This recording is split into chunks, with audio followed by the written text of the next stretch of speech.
Some Sonnets of Sir Philip Sidney, by Charles Lamb. Sidney's sonnets, I speak of the best of them, are among the very best of their sort.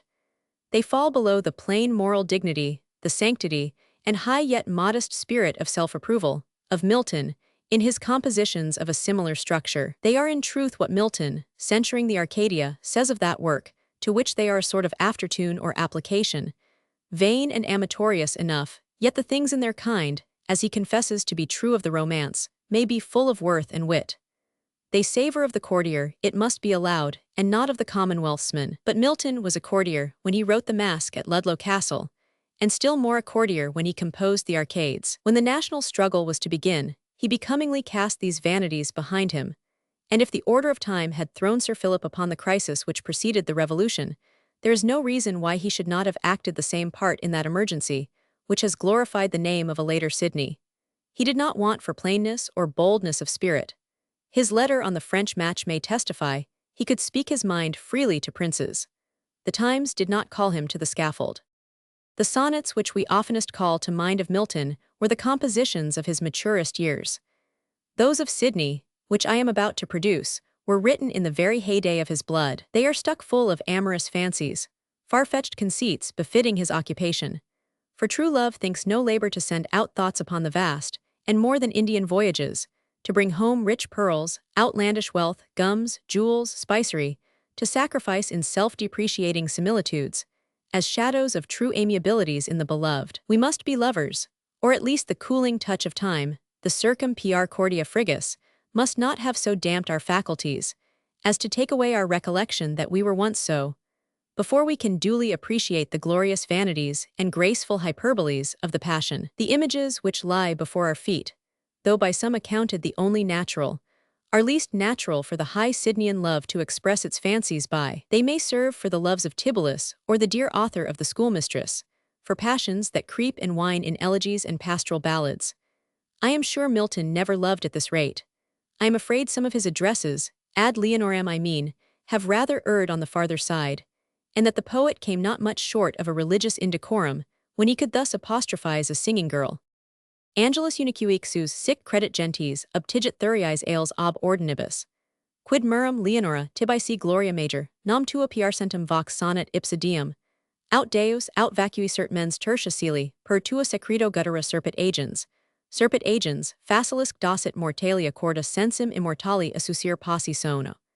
Quod si cuncta quidem deus est, per cunctac fusus, in te uniloquitur, si terra mutus habet. This is loving in a strange fashion, and it requires some candor of construction, besides the slight darkening of a dead language, to cast a veil over the ugly appearance of something very like blasphemy in the last two verses. I think the lover would have been staggered, if he had gone about to express the same thought in English. I am sure, Sidney has no nights like this. His extravaganzas do not strike at the sky, though he takes leave to adopt the pale Dian into a fellowship with his mortal passions. With how sad steps, O moon, thou climb'st the skies, how silently, and with how wan a face. What may it be that even in heavenly place that busy archer his sharp arrows tries? Sure, if that long with love acquainted eyes can judge of love, thou feel'st a lover's case. I read it in thy looks, thy languish. Grace to me that feel the like, thy state descries. Then even a fellowship, O moon, tell me, is constant love deemed there but want of wit? Are beauties there as proud as here they be? Do they above love to be loved, and yet those lovers scorn whom that love doth possess? Do they call virtue there ungratefulness? The last line of this poem is a little obscured by transposition. He means, do they call ungratefulness there a virtue? Come sleep, O sleep, the cert not of peace, the baiting place of wit, the balm of woe, the poor man's wealth, the prisoner's release, the indifferent judge between the high and low. With shield of proof shield me from out the priest, one of those fierce darts despair at me doth throw. O make in me those civil wars to cease, I will good tribute pay if thou do so.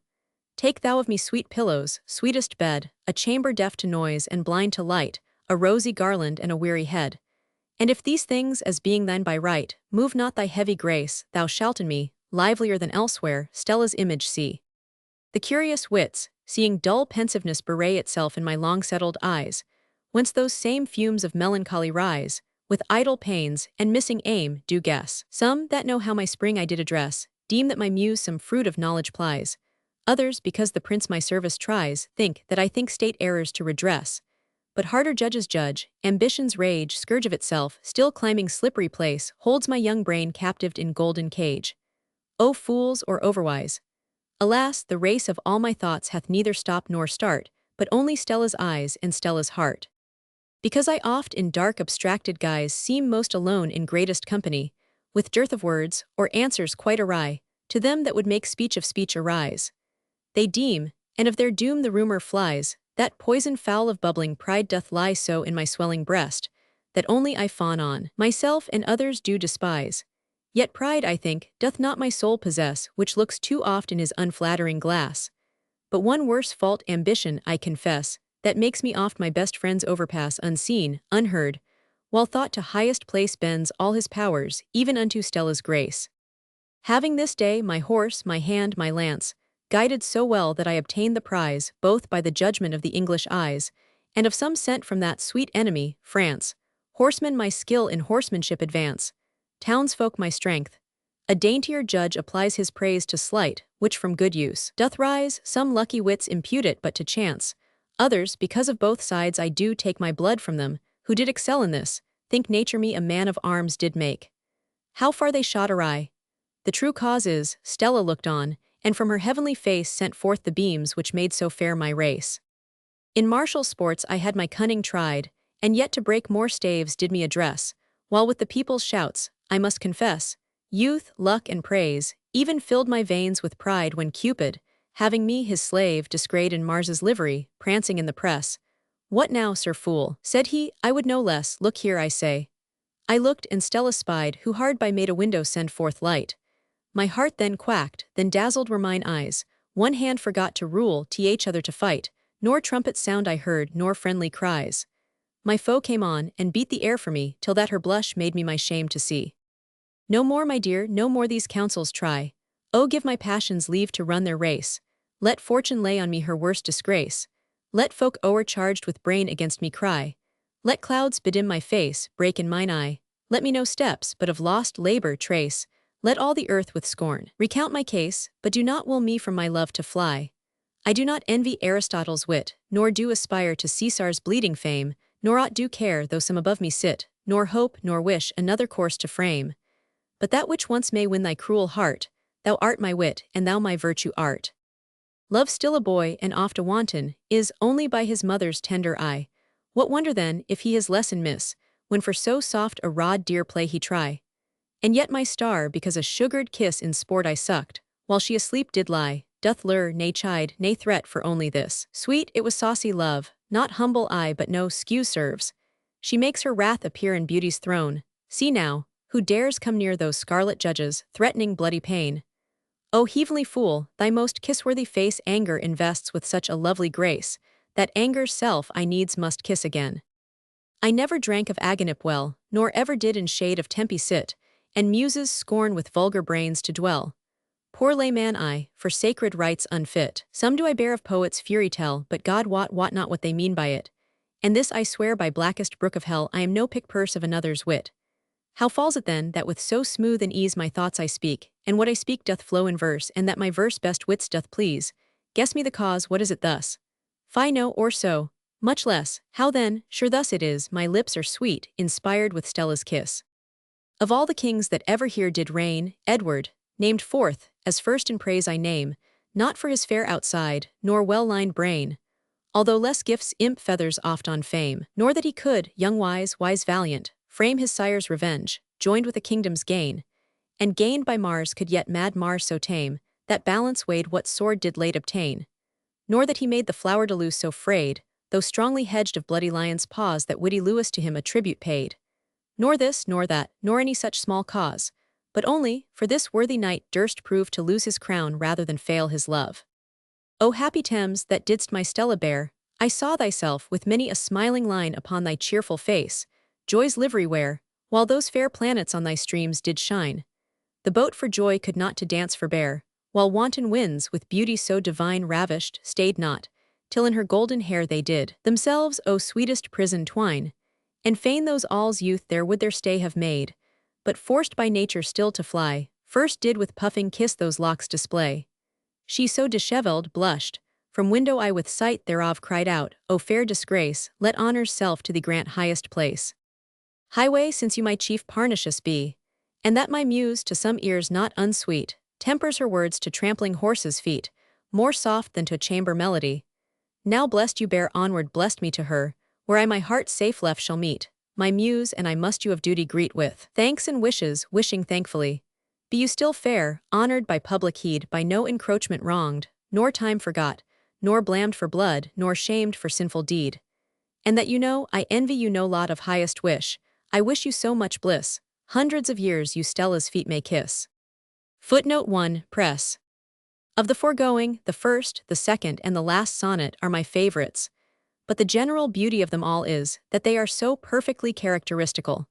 The spirit of learning and of chivalry, of which union Spenser has entitled Sidney to have been the president, shines through them. I confess I can see nothing of the jejune or frigid in them, much less of the stiff and cumbrous, which I have sometimes heard objected to the Arcadia.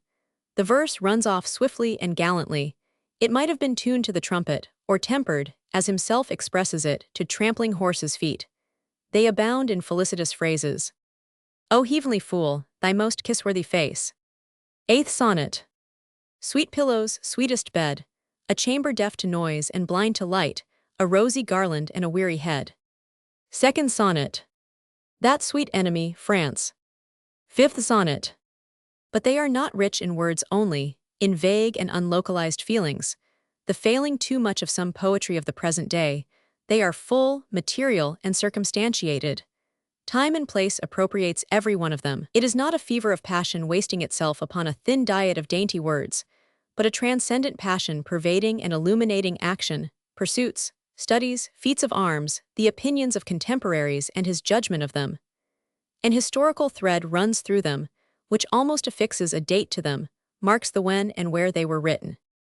I have dwelt the longer upon what I conceive the merit of these poems, because I have been hurt by the wantonness, I wish I could treat it by a gentler name, with which W.H. takes every occasion of insulting the memory of Sir Philip Sidney. But the decisions of the author of Table Talk and C, most profound and subtle where they are, as for the most part, just are more safely to be relied upon, on subjects and authors he has a partiality for, than on such as he has conceived an accidental prejudice against.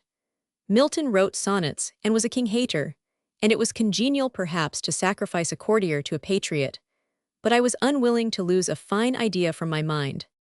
The noble images, passions, sentiments, and poetical delicacies of character, scattered all over the Arcadia spite of some stiffness and encumberment, justify to me the character which his contemporaries have left us of the writer. I cannot think with the critic that Sir Philip Sidney was that opprobrious thing which a foolish nobleman in his insolent hostility chose to term him.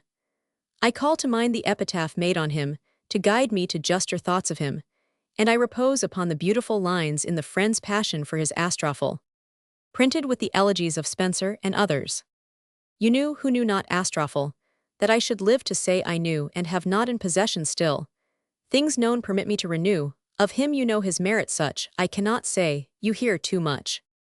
Within these woods of Arcady he chief delight and pleasure took, and on the mountain Partheny, upon the crystal liquid brook, the Muses met him every day, that taught him sing, to write and say. When he descended down the mount, his personage seemed most divine. 1,000 graces one might count upon his lovely cheerful eyne. To hear him speak, and sweetly smile, you were in paradise the while. A sweet attractive kind of grace, a full assurance given by looks, continual comfort in a face, the lineaments of gospel books, I trow that countenance cannot lie, whose thoughts are legible in the eye. Above all others this is he, which erst approved in his song, that love and honor might agree, and that pure love will do no wrong. Sweet saints, it is no sin or blame to love a man of virtuous name. Did never love so sweetly breathe in any mortal breast before? Did never muse inspire beneath a poet's brain with finer store? He wrote of love with high conceit, and beauty reared above her height. Or let anyone read the deeper sorrows, grief running into rage in the poem, the last in the collection accompanying the above, which from internal testimony I believe to be Lord Brooke's, beginning with silence augmenteth grief, and then seriously ask himself, whether the subject of such absorbing and confounding regrets could have been that thing which Lord Oxford termed him